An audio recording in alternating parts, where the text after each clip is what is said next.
Oi, pessoal, meu nome é Augusto Diniz, colunista de cultura de Carta Capital. A gente conversa agora com o vocalista e fundador da banda Pau de Corda, Sérgio Andrade. Obrigado, Sérgio. Ô Augusto, eu que agradeço esse convite de estar aqui participando do teu programa, da tua coluna, isso é bom demais.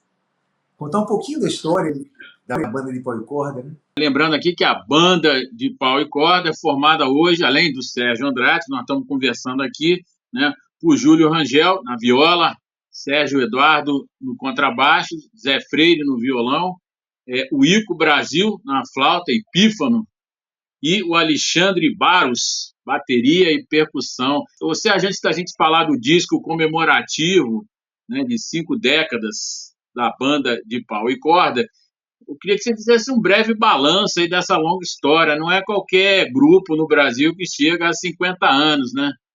A gente passou, Augusto, por 5 décadas, né?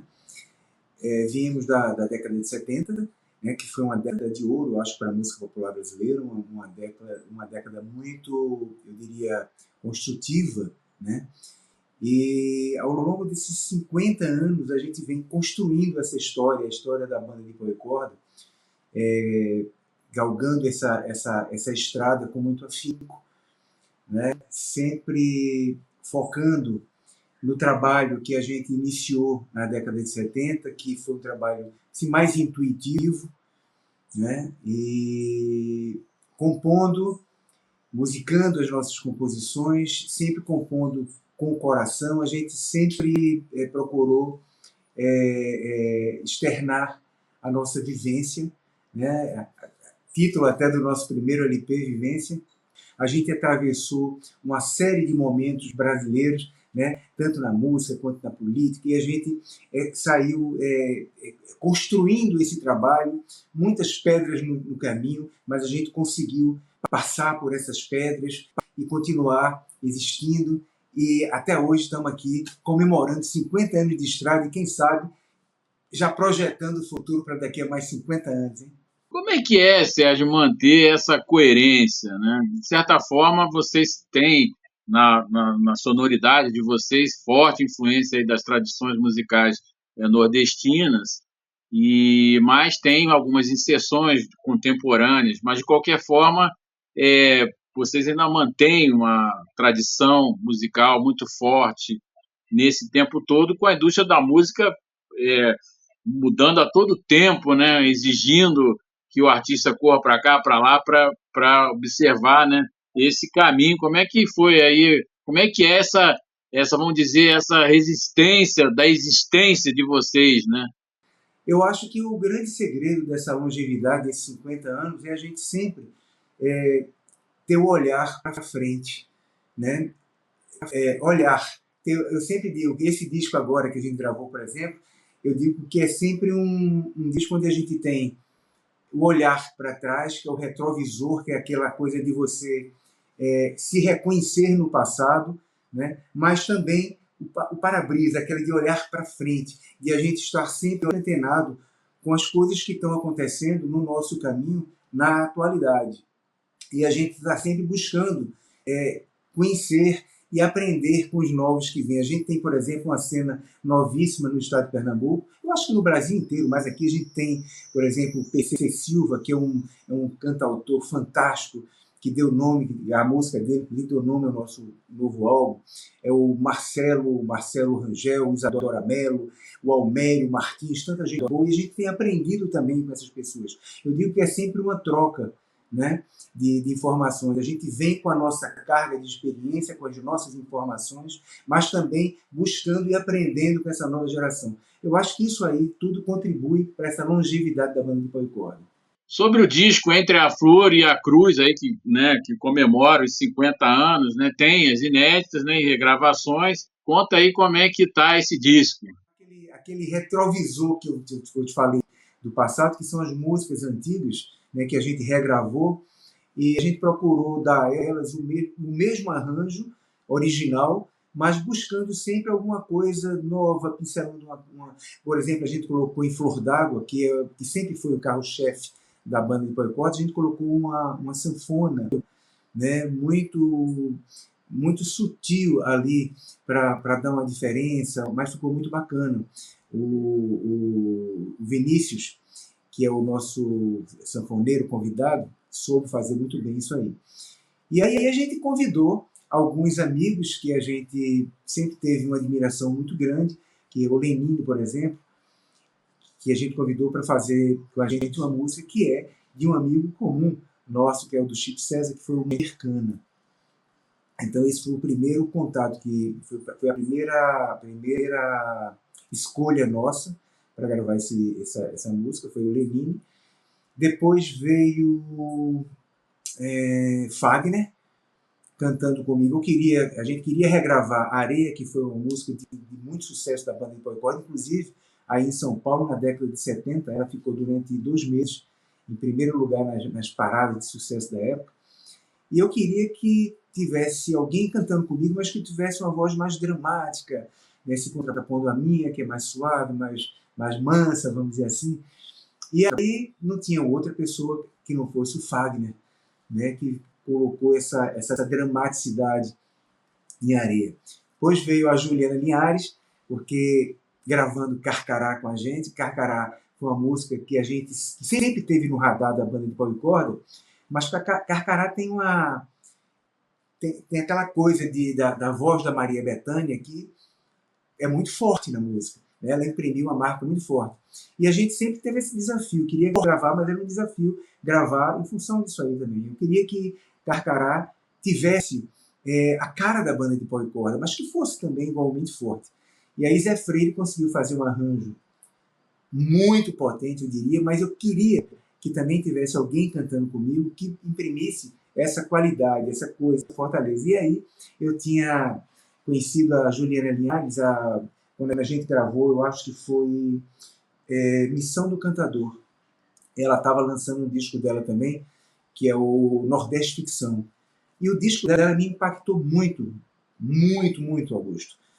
Pela voz, pela interpretação dela, e eu tive a oportunidade de conhecê-la num dos shows que eu fiz no Rio de Janeiro. E aí eu chamei, convidei a Juliana, e ela cantou lindamente, e ficou assim, melhor até do que a gente estava pretendendo para a música. Pretendendo não, estava imaginando para a música. Uma música que é Esperança, que foi a música que foi mais executada da banda durante a pandemia, pelo próprio tema, né? Que é um tema de esperança, do olhar para assim, para frente, mas com aquela coisa, com aquela mensagem de fé e de esperança. E o padre Fábio de Mello sempre foi uma figura muito assim, querida por todos nós. Nós pedimos e ele, com assim, maior generosidade, ele gravou, acho que ficou muito bacana na voz dele. O outro foi o Marcos Valle, né, que a gente regravou um frevo. Eu queria que também tivesse um frevo, porque nos discos da banda de Pau e Corda sempre teve um frevo. O frevo faz parte do repertório, de uma forma geral, da banda, e eu queria que tivesse um frevo. E aí a gente resolveu regravar o de Marcos, porque tem muito vocal. E a banda de Pau e Corda tem essa característica também do vocal. Além do diálogo da flauta com a viola, tem a característica dos vocais. E essa música, ela contempla muito os vocais. E aí também a gente convidou o Marcos, que também generosamente nos emprestou a sua voz e gravou. Eu acho que ficou muito bacana. Essa é a história, eu acho, das participações. Ô Sérgio, o disco, né, voltando até o que a gente tratou aí no comecinho da nossa conversa, né, ele de fato tem aquelas lembranças das tradições. Então aí você citou a viola, né, e o pífano aí, o sopro, né, o papel deles nessa condensação desse trabalho. Eu acho até que ele é a força do trabalho de vocês, ou não. Eu queria que você dissesse isso, né? Porque a gente, quando fala viola, a gente está resgatando lá os cantadores, né? Aí, né, desse grande Nordeste, e o pífano também, né? Eu acho que você consegue trazer isso, né? A gente sofreu uma influência grande do Quinteto Isolado, porque o Quinteto nasceu um ano antes da banda de Pau e Corda. A gente já fazia música, já mexia com música, mesmo nesse período, em 70, 71, eu era muito jovem ainda, muito novinho, tinha 15, 16 anos de idade. Roberto era o mais velho, já cursava a universidade, e a gente já participava dos festivais, aqueles festivais, circuitos universitários, os festivais nordestinos da música popular brasileira, enfim. E aí um dia a gente conheceu o pessoal do Quinteto Violado, que tinha um barzinho na Conda Boa Vista, uma avenida central do Recife, e o Roberto ficou encantado com o trabalho deles e nos levou, eu era o irmão dele, levou a mim, a Valtinho, para conhecer o pessoal do Quinteto. Nós ficamos muito amigos do pessoal do Quinteto. E o Quinteto realmente impactou bastante o trabalho atual da banda, a gente naquela época. E aí a gente resolveu montar um grupo, e por influência, inclusive, do Toninho Alves, do falecido, saudoso, querido amigo do Toninho Alves, a gente colocou essa instrumentação, né, que era uma instrumentação semelhante à do Quinteto, porém a gente não tinha bateria na época. E eles usavam a flauta metálica, que era a flauta de Sandro. E a gente começou utilizando só instrumentos de pau e corda, que era atabaque, era flauta pífano, eram instrumentos de percussão, queixada, etc., violão e a viola.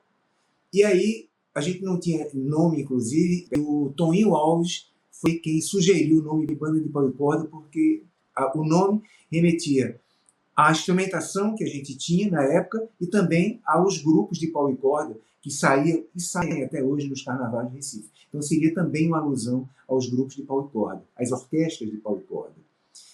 E aí, neste contexto, acho que a flauta e a viola entraram, né, porque a gente tinha exatamente essa influência do Quinteto, que também utilizava esses dois instrumentos. Só que a gente começou a utilizar a viola e a flauta de uma forma diferenciada, fazendo exatamente essa conexão dos dois instrumentos sempre nas músicas, essa conexão entre a viola e a flauta, que foi uma coisa que ficou até hoje. Entendi, Sérgio. Estamos indo para o final da nossa conversa. Como é que está aí o ano, né? Está começando. Carnaval aí, vocês, né, deve ter agenda para o carnaval, né? E também depois conta aí um pouco dessa movimentação aí no início desse ano, 2024. Pois é, esse ano vai, se Deus quiser, vai ser muito bom. O ano passado já foi muito bom, né, com o lançamento desse disco, desse álbum. E para esse ano a gente está projetando, além do Carnaval, que é uma coisa... O Carnaval a gente já faz desde 1976.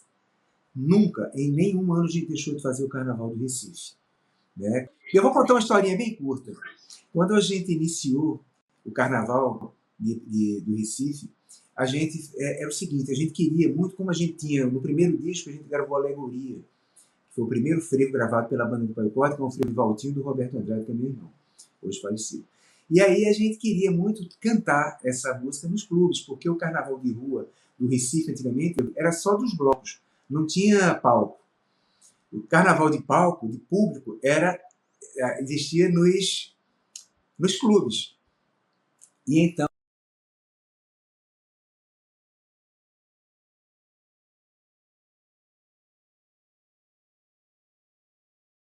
a gente ficava frustrado porque não podia apresentar nos clubes. E aí, quando foi um dia, o Roberto falou assim: pô, vamos falar, por que a gente não faz na rua?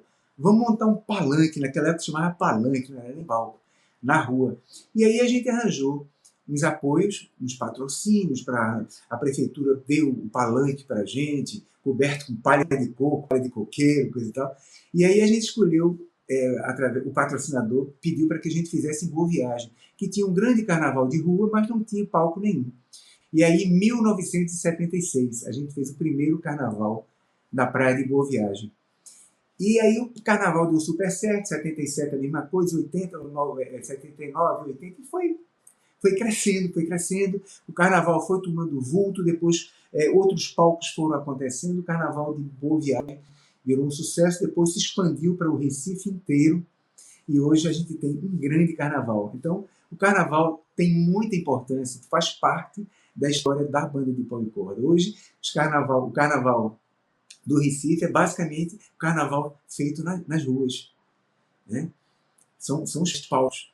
E a gente tem um orgulho muito grande de dizer que a gente iniciou esse processo. Como eu falei para você anteriormente, o frevo faz parte do repertório, de uma forma geral, da banda de pau e corda. Está no sangue da banda. E a gente vai fazer o Carnaval do Recife, né, como todos os anos. A gente vai fazer dois ou três grandes polos do Carnaval do Recife e também algumas cidades do interior do estado, que é o que a gente sempre faz. E depois a gente começa a fazer uma turnê pelo Brasil. A gente vai iniciar no dia 6 de abril, por Minas Gerais, que é um estado que tem acolhido a banda de pau e corda com muito carinho também desde o início, né, assim como São Paulo. São os dois estados, né, que, que a gente tem uma memória afetiva muito grande.